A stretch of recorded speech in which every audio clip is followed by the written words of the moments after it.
Calvin, it was here that Muhammad Abdulaziz first pulled the trigger. He injured one Marine, Sergeant DeMonte Chile. He started firing at this recruitment center right over my shoulder, never leaving his car.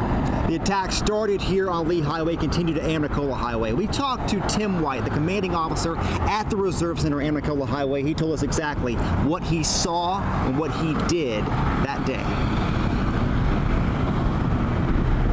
When the terrorists crashed through the gate, I had my window cracked open and was just enjoying the fresh air of the morning, and I heard a crash and screeching tires. Commander White says he couldn't see the gate from his desk, but thought there had been a crash on Amnicola Highway or on the Park Road in front of the Naval Operational Support Center. Petty Officer Smith, who was mortally wounded on the 16th, and two other sailors ran into my office. And I could see from the look in their eyes that they were extremely alarmed and disturbed and terrified. They told Commander White a car had crashed the gate, and he told them to go call police and ran back to his desk. And then retrieved the weapon that I had there and fired. He says when he stood up, he could see Muhammad Abdulaziz running down the sidewalk to the front of the building. Obviously not law enforcement, obviously not a government official with a weapon. So I fired at him through my window, through the glass, and until I couldn't see him anymore. And he kept running. At that point, he could hear the gunfire. And it was so loud, he thought the attacker was inside the NOSC, but he was still outside shooting into the front of the building. At that point, I didn't think that I could do much more with my weapon, and thought that the best thing I could do would be to go get help.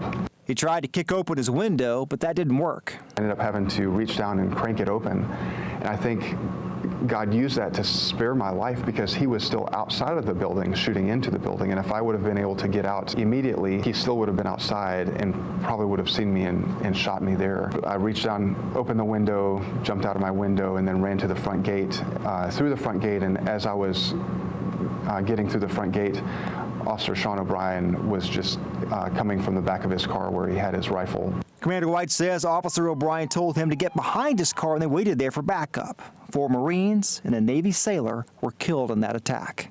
When I pulled my weapon out, I was 99% positive my career was over. And so once I shot at him, and I wasn't so concerned about my career because that was an effort to save life, and life is precious. Tim White survived the terrorist attack in Chattanooga, but the attack had a huge impact on his health months later. He felt stress from the attack. He felt stress from not knowing if he would be punished for firing his weapon. He also put a lot of pressure on himself to make sure the Purple Heart ceremony to posthumously award Petty Officer Smith was perfect.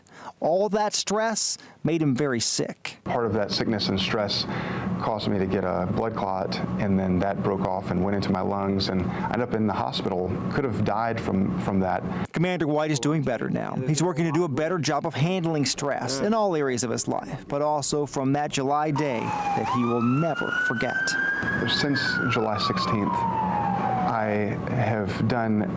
I've tried to do everything in my power to prevent the terrorists from having any sort of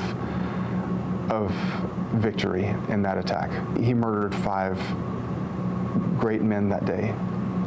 He didn't send us cowering into the corner, and we aren't so terrified that we're not going to do our job anymore. We have a renewed zeal to do our job with excellence so that we can honor Petty Officer Smith, Gunny Sullivan, Staff Sergeant Wyatt, Sergeant Holmquist, and Lance Corporal Wells. I refuse to let them die in vain. And there are reminders of that day all over the Reserve Center. He showed me where his window used to be, and below that there are still shards of glass in the dirt below there. You know, Tim White's a very interesting man. He was a flight instructor before he came here. He also has a blog that he and his wife have. They talk about faith and family and health and a lot of different things there. We have a link to that in this story on our website, newschannel9.com.